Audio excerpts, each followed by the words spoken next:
देखो, मैं सोचता हूँ ऑपरेशन सिंदूर संपूर्ण देश को और दुनिया को एक संदेश दे दिया कि माँ बहनों की इज्जत और प्रतिष्ठा अनादिकाल से भारत में महत्वपूर्ण रही है। हमारे यहाँ जो है ना, दो अगर लंका जलाई गई तो भी सीता की रक्षा के लिए थे। हमारे यहाँ महाभारत भी हुई तो एक नारी के सम्मान की रक्षा के लिए थे। हमारा देश हमेशा माँ को बहुत ही सम्मानपूर्वक मानते हैं। और जिस प्रकार से पहलगाम में जो 26 निर्दोष लोगों को जाति और धर्म पूछ करके जिस प्रकार से गोलियां मारी और जिस तरह से हमारी माताओं का सिंदूर का एक तरह से अपमान किया, उसका बदला भारत ने पाई पाई का लेने का सोचा और उसके हिसाब से पहले अटैक में ही उन सारे के सारे आतंकवादियों को ढेर कर दिया। एक्शन रिएक्शन हुआ तो हमने ठेठ उनकी बाउंड्री में घुस करके उनको मारा। पहली बार उनको पता लगा कि भारत वो भारत नहीं है जो 62 का है। अब ये भारत नरेंद्र मोदी और राजनाथ सिंह जी की निर्णय का भारत है।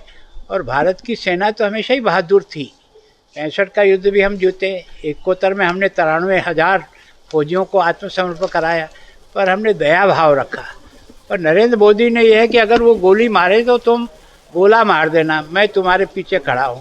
तो इतनी आज़ादी जब सेना को मिली तो वास्तव में माता के सिंदूर का सम्मान की रक्षा के लिए जो सबक सिखाया है, उससे केवल और केवल पाकिस्तान नहीं सिखाया है, दुनिया के लोग भी समझ गए हैं कि ये भारत है वो 62 का नहीं है। आज भारत सब दृष्टि से, हथियारों की दृष्टि से भी, अपने देश के बने हुए हथियारों की दृष्टि से भी इतना ताकतवर है कि इस प्रकार के लोगों को सही सजा दे सकते। सर, राजस्थान में नशा बहुत फैल रहा है जिसका गढ़ है पंजाब, और आपके पास में जो बैठे इन्होंने नशे के खिलाफ खूब आवाज़ उठाई, लेकिन नशे पर वो कंट्रोल नहीं हुई। देखो, प्रयास करते रहिए। सफलता कब मिलती है इसका कभी नाप तोल नहीं होता है। जो आदमी निरंतर प्रयास करता है वो एक न दिन हिमालय पे भी चढ़ जाता है। चींटी बार बार गिरती है लेकिन फिर चढ़ती है। तो वैसे ही इस बुराई को समाप्त करना है तो इसमें निरंतरता चाहिए। और जब तक जनता इससे अभियान से नहीं जुड़ेगी तब तक इसमें कानून सफलता नहीं दे पाएगा। मेरे यहाँ भी यही स्थिति है। मैंने कोशिश की, मैं 8 दिन तक पैदल यात्रा में गाँवों के बीच में निकला, लोगों को जोड़ता हुआ निकला, तो एक अभियान सा ही बन गया। और सरकार भी अब एक्शन में आ गई कि पिछले 2-2.5 महीनों से कई ऐसे लोगों को गिरफ्तार किया, सामग्री पर भी, और एक्शन कर रही है। बुलडोजर भी चलाया, ज़मीन पर कब्जे भी किए। तो हम भी कोशिश कर रहे हैं। हमें ये सफलता कब मिलेगी इसकी कोई गारंटी मैं भी नहीं दे सकता हूँ, पर बुराई के लिए लड़ते रहो, आज नहीं कल सफलता मिलेगी। होम डिपार्टमेंट में रहो, नॉर्थ ईस्ट के अंदर भी लॉ एंड ऑर्डर को संभाला आपने, पंजाब के अंदर भी लॉ एंड ऑर्डर को संभाला, किस प्रकार की स्थिति को देखते हो पंजाब? देखो, क्या है कि नॉर्थ ईस्ट में कई प्रकार की समस्याएं थी। विशेष करके नॉर्थ ईस्ट को जिस प्रकार से पिछड़ा छोड़ा, वो नरेंद्र मोदी के आधार पर आने के बाद वहाँ इंफ्रास्ट्रक्चर डेवलपमेंट के लिए जो पैसा मिला है और जो धरती पर उसका उपयोग हुआ है ना, एक तरह से एयरपोर्ट की संख्या बढ़ी है। रेलवे जहाँ पहुँचती नहीं थी वहाँ रेलवे पहुँच गई। 4 लेन 6 लेन का एक अंबार खड़ा हो गया। इंफ्रास्ट्रक्चर का बहुत अधिक पैसा मिला है नॉर्थ ईस्ट को।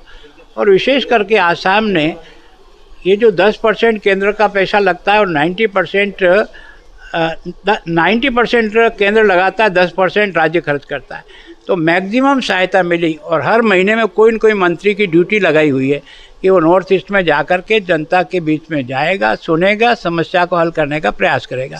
तो मैं सोचता हूँ उसके कारण से भी नॉर्थ ईस्ट का बहुत डेवलपमेंट हुआ। विशेष करके बांग्लादेश की जो बॉर्डर हमारी है उसके कारण से फेंसिंग तो ज़रूर है, लेकिन कई गांव हमारे बॉर्डर के उस पार भी है, उसके कारण से भी कुछ दिक्कतें आती है। और विशेष करके नदियों में जिस प्रकार की फेंसिंग होनी चाहिए वो अभी तक नहीं हो पाई है। ऐसा ही पंजाब सबसे बड़ा 6 जो है ना डिस्ट्रिक्ट, वो बिल्कुल हमारा पाकिस्तान से बॉर्डर है। 533 किलोमीटर उसमें है और एकदम आमने सामने है। इस बॉर्डर पर हम हैं तो इस बॉर्डर पर वो है। ऐसी जगह पर कई प्रकार की समस्याएं रहती है, लेकिन हमारी बीएसएफ ने, हमारी आर्मी ने, हमारी पुलिस ने और लोकल जनता का सबसे बड़ा योगदान था कि वास्तव में पुलिस को एक तरह से सब प्रकार के सहायता में खड़े रहे। कोई गांव खाली नहीं हुआ, केवल और केवल बच्चे और महिलाओं को भेज दिया होगा, बाकी सारे लोग वहीं डटे रहे। और उन्होंने कहा था कि हम ये छोड़ेंगे नहीं, हम आपके साथ खड़े रहेंगे। और सेना को जिस प्रकार से उन्होंने खाने पीने की सामग्री के लेकर जिस प्रकार का सहयोग किया, उससे सेना का भी मोरल बढ़ा और हमारे हथियार भी इस प्रकार के अब हमारी सेना के पास आ गए कि सारे के सारे ड्रोन जो है ना वो हवा में उड़ा के फेंक दिए। इतनी मिसाइलें दागी पर कोई लगी नहीं और हमारी सब मिसाइलों ने जाकर के सही जगह अटैक किया।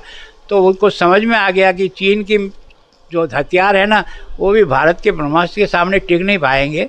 और हमने जो जिस प्रकार का अटैक हुआ, ये तो न्यूक्लियर को थोड़ा सा बच गया था, बाकी तो सारी दुनिया जो लहरा गई ना वो इस कारण से कि जिस प्रकार का अटैक भारत ने बेचूक किया, वो वास्तव में एक तरह से दुनिया को भी एक सिखाने के लिए और दुनिया के इस जो बम बनाए हुए ना उनको भी बचाना मानवता के लिए जरूरी हो गए थे। चारों तरफ से इस प्रकार सक्रिय राजनीति को कितना मिस करते हैं जब आप विपक्ष में थे, देखो सत्ता पक्ष में ऐसा है कि नकल माफिया को और विशेषकर कोचिंग माफिया को लेकर खूब बोलते थे। आज भी सर पेपर लीक धरने क्या है कि मैं एक जनप्रतिनिधि, मुझे जनता ने चुना, तो उसकी हर मुसीबत को मैं विधानसभा में कैसे रखूं और कैसे मदद करूं, वो मैंने करने का प्रयास किया। यहाँ मुझे एक प्रशासनिक पद पे भेजा है तो मैं उसको भी मेरे अधिकारों से सीमित रहते हुए मैं जनता की सेवा करने के लिए राजनीति में और महामहिम के पद पे आया हूँ। मैं आनंद करने के लिए नहीं आया हूँ। मैंने कभी ज़िंदगी में ना आनंद पहले किया, ना आज करूँगा और रिटायर्ड होने के बाद भी नहीं करूँगा। सर विपक्ष कह रहा है कि प्रधानमंत्री जी जो है डैमेज क्लियर कर रहे हैं। क्या है कि इस देश का दुर्भाग्य है, ये इस देश का दुर्भाग्य है। प्रारंभ से आज तक हमारे आस्तीन के सांपों ने सब प्रकार के हमेशा प्रयत्न किया है, लेकिन उनके प्रयत्न सफल नहीं होते हैं क्योंकि हम सत्य के साथ भगवान रहता है। हमारी सफलता में ईश्वर का वरदान और ईश्वर का सहयोग भी बहुत मदद करता है। इसलिए हम अजय इसलिए हैं कि हम सत्य के लिए लड़ते हैं, है ना, महिला की सम्मान के लिए लड़ते हैं, तो उसके कारण से प्रभु भी मदद करता है। चलिए, थैंक यू।